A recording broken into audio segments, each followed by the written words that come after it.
The Thunder One is Velotric's newest e-road bike series that features an ultra-lightweight frame with 0 wires and new E35 proprietary drive system with smart features. The Thunder T1ST e-bike featured in this video has a 350 watt rear hub motor with a max speed of 20 miles per hour, 5 levels of pedal assist, range of up to 52 miles, weighs 36.8 pounds, has TEKTRO HD-R280 hydraulic disc brakes, and works with Apple Find My features.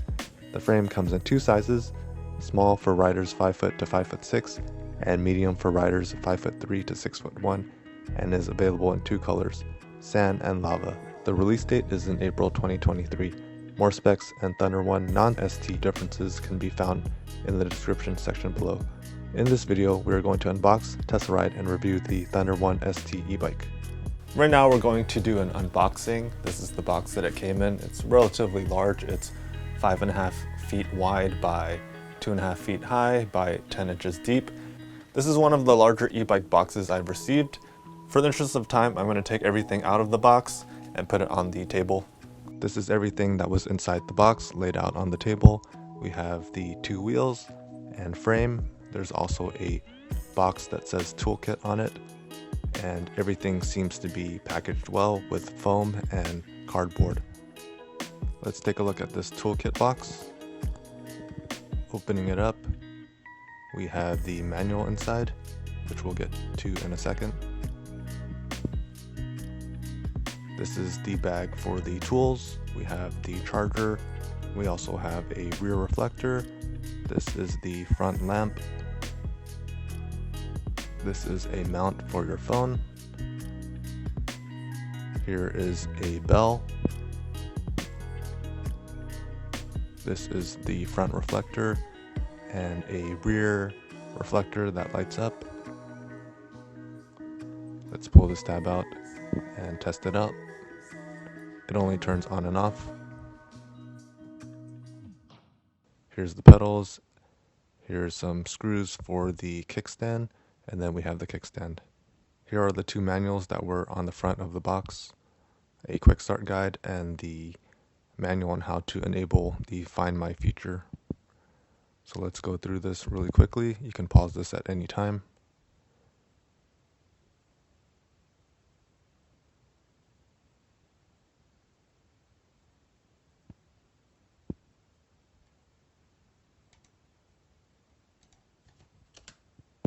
Here is the quick start guide, and again, you can pause this at any time. There is a QR code that you can scan in order to see the instructions online. This is everything inside the toolbox: installing the kickstand, brake lever, pedals, saddle, front light, rear light, charging, test ride, disc brake calibration, maintenance, and the bike diagram.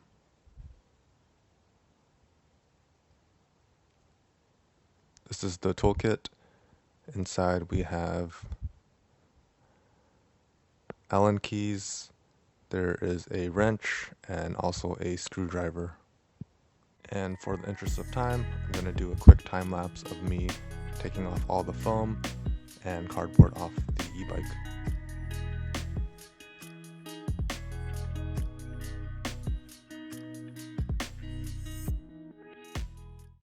I'm going to install everything based on this manual.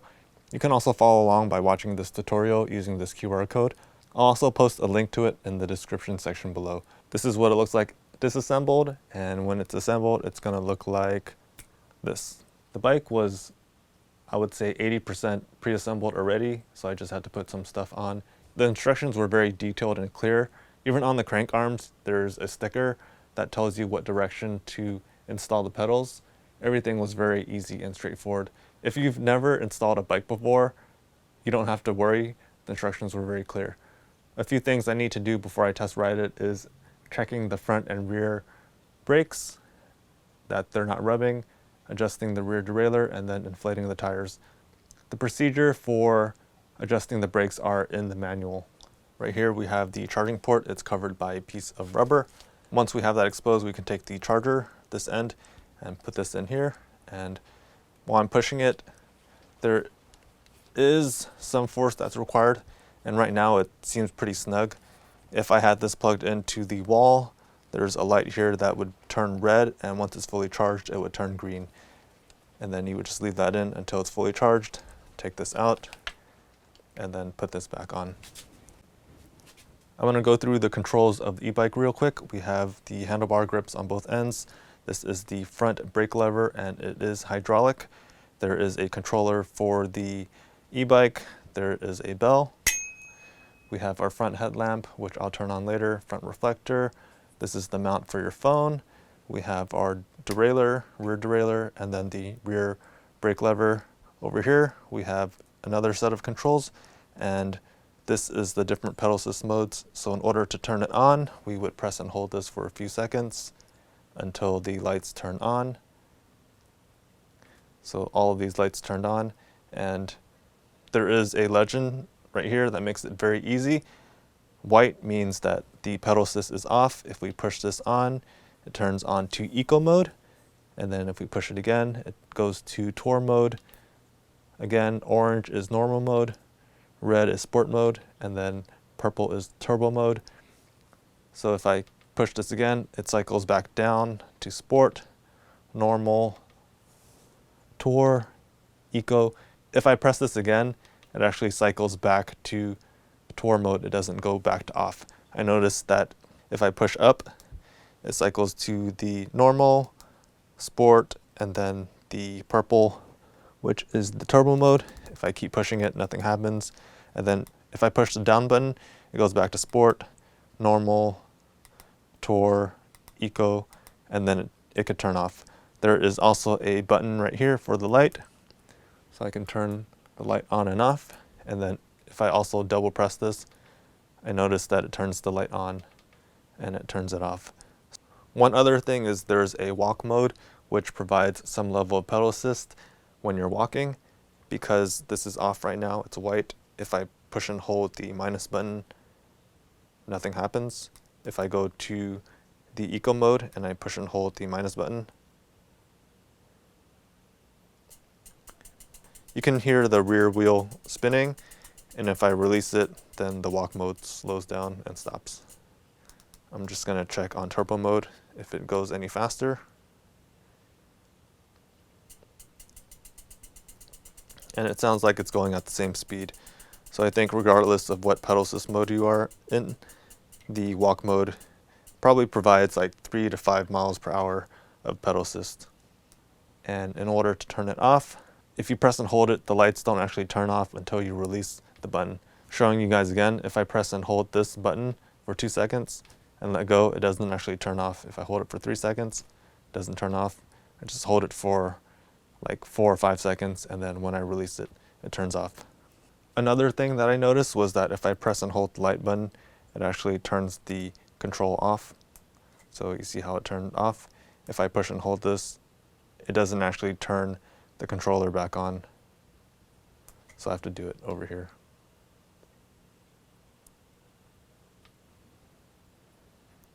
Pedal assist 1.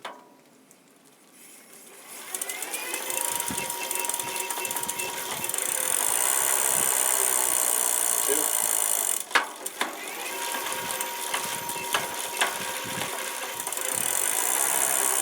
3.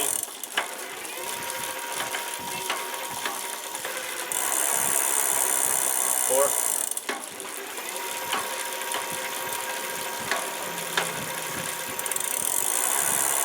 5.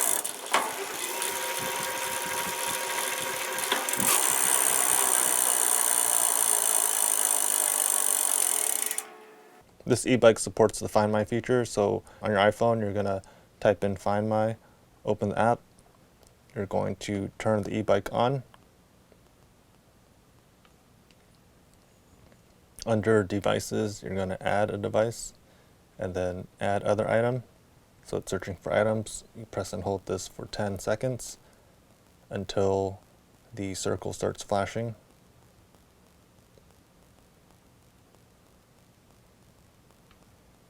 So you can see that it's flashing, searching for items. You heard that beep. So it says that the Velotric bike is discoverable. Going to connect it. You can choose an emoji, and then it's linked to your Apple ID. Finishing setup.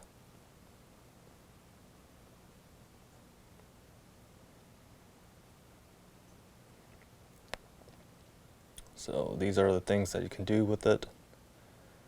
So I can actually play a sound and the e-bike will start beeping. And you hear that beep. It's very faint. I don't think you'll be able to hear it if it's on the street. You can get directions to your e-bike. There's notifications, and then there's the lost mode.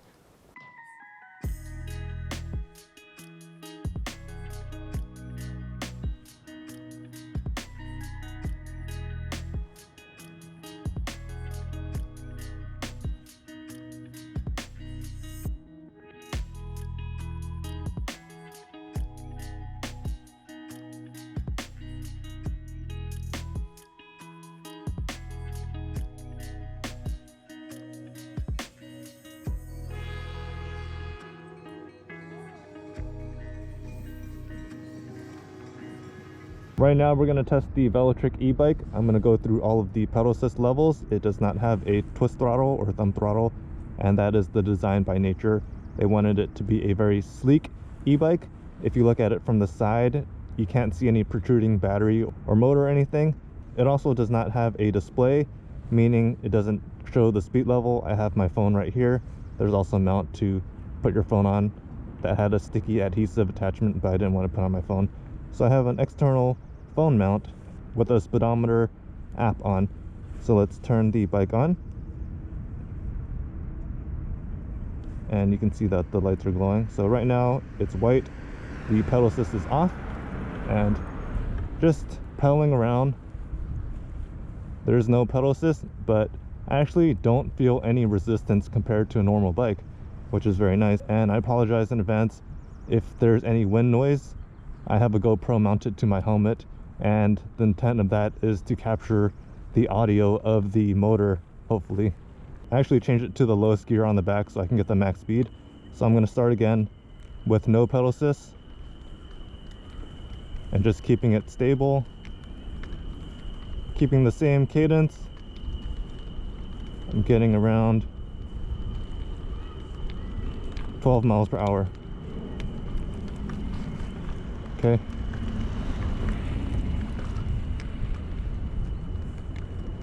And because it's on the lowest gear, I do feel some effort on my thighs. It's coming to a stop. I'm going to pedal assist 1, or the green level. Right away I felt the motor kick in. Same level of effort, seems a lot easier. And I'm going 14 miles per hour, 15 and 16, and it's starting to become a bit stable here, so I'm gonna stop. Gonna go to the tour mode. Same thing, motor kicked in. This one definitely picked up a lot quicker or sooner. For the same level of effort, getting 19 miles per hour, 23. It's at 23. This is definitely easier.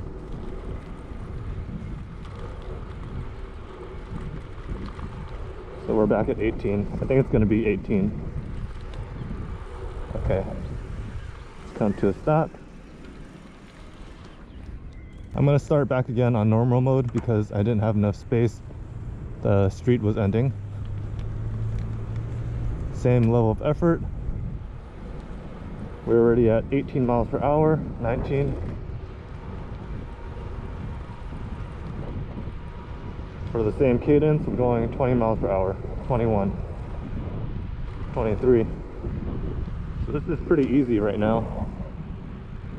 Getting 23 miles per hour. Go around here,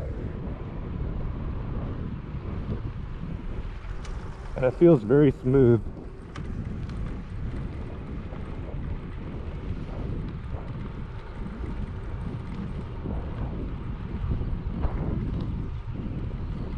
So I'm gonna say it's gonna be 20 miles per hour on normal mode, just coasting normally. And coming to the end of the block.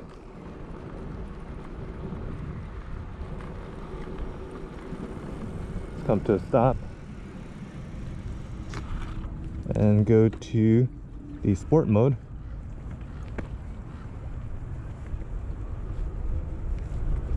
Motor kicked in. We're already at 19, 20 miles per hour. 21 for the same level of effort. Let's turn here.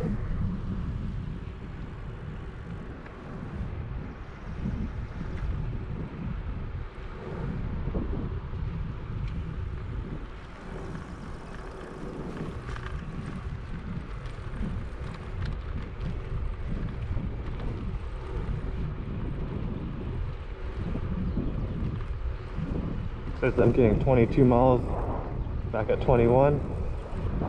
So I feel like I could pedal at 21, 22 miles per hour pretty easily on this level. And this was the sport mode. So I'm curious to see what the turbo mode will be like. Alright, coming to a stop. We're at the turbo mode.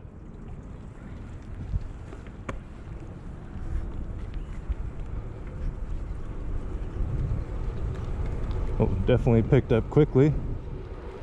We're already going 21 miles, 22, 21,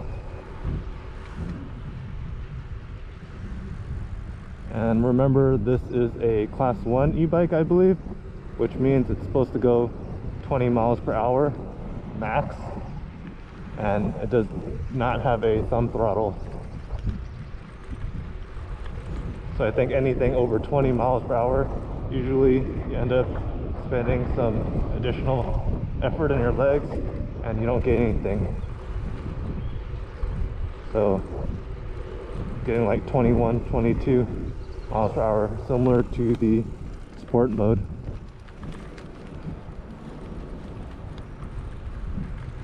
So the difference between the sport and turbo mode, I felt like there was more torque, initial torque, like it picks up quicker, but the top speed is about the same. So right now I'm going to test the brakes. I'm just gonna hit that max speed and then slam on the brakes to see how far or how soon it will stop. Let's stop behind this van. And again, I haven't broken the brakes in yet. So I stopped right before the front tire. And these brakes are hydraulic, which is nice. They feel very smooth.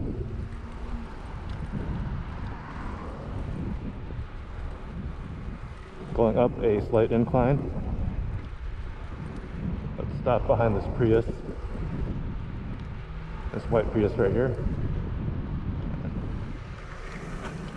Okay, I stopped at the front wheel, and I was going from 20 miles per hour.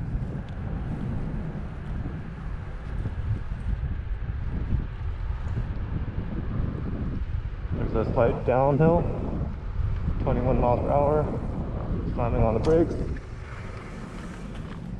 and we stopped right at the front wheel. So I would say that's about 6 to 8 feet that is stopped, which is pretty good. Again, I didn't break the disc brakes in, so if I did break them in, they would stop sooner as well. My initial impressions of this e-bike is that it's very smooth. Kind of feels smooth like a road bike, but it's more like a hybrid, that it has this flat bar handle. The tires are smooth, the bearings feel smooth, everything about it just feels smooth. The motor kicks in right away, and you can feel that torque initially. So I was able to go like 22 miles per hour, and I wasn't putting much effort in, just pedaling normally on the different settings like I think sport and turbo mode I was hitting 22 miles per hour just with a normal cadence, and I wasn't putting too much effort. I think it's rated at 20 miles max, but I was able to get more than that. The brakes work well. They're hydraulic disc brakes and they're very smooth. There is a bell, there is a light, and there's a 8-speed shifter on the rear, so you can climb up hills. I like how it's very simplistic. Looking at it from this outside, you can't really tell that it's an e-bike. There's no exposed battery or hub or controller or anything. It just looks like a regular bike. And one additional feature that I like about this is that it has the Apple Find My feature. I was able to pair it to my phone, and it was able to track the bike even when the bike was off, which was nice, because if someone steals your bike, you're able to find it. One thing I did notice is that when you activate the beep or alert, it's pretty faint, so if you're trying to listen to it in a busy street, you might not be able to hear it. But I think that the technology is very nice to have, because if someone steals your bike or you don't remember where you placed it, you can do that Find My feature and find your bike, which is very nice. So this bike is scheduled to release in mid-April, and if you're looking for an e-bike that's very smooth, I would suggest that you check this one out. A link for the product can be found in the description section below. Please like this video if you found it helpful. If you have any questions or comments, leave them in the comment section below. And if you want to see more videos like this, please feel free to subscribe to my channel. Thank you again for watching, and take care.